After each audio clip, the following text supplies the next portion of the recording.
Set the mood light. Jerome was dapper, every inch a gentleman, as anybody with half an eye could see. That's what she told everybody before they were married. He was beating her black and blue even then, so that every time he saw her she was sporting her shades. She could not open her mouth without him wincing and pretending he couldn't stand it, so he would knock her out of the room to keep her from talking to him. She tried to be sexy and stylish, and was, in her fashion, with a predominant taste for pastel taffetas and orange shoes. In the summertime, she paid $20 for big umbrella hats with bows and flowers on them, and when she wore black and white together, she would liven it up with elbow-length gloves of red satin.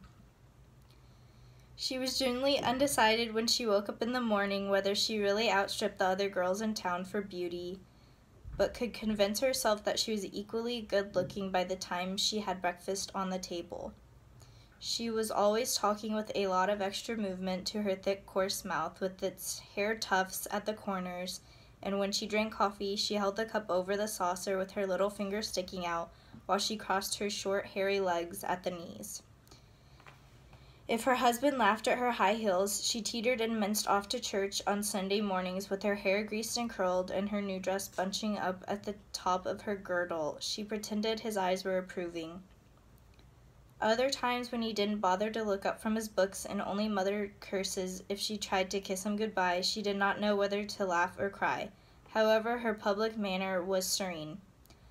"I just don't know how some women can stand it, honey," she would say slowly, twisting her head to the side and upward in an elegant manner.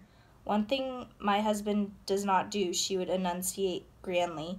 "He don't beat me." And she would sit back and smile her pleased, oily, fat way. Usually her listeners, captive women with wet hair, would simply smile and nod in sympathy and say, looking at one another or at the black eye, "You say he don't? Well, hush your mouth." And she would continue curling or massaging or straightening their hair, fixing her face in a steamy, dignified mask that encouraged snickers.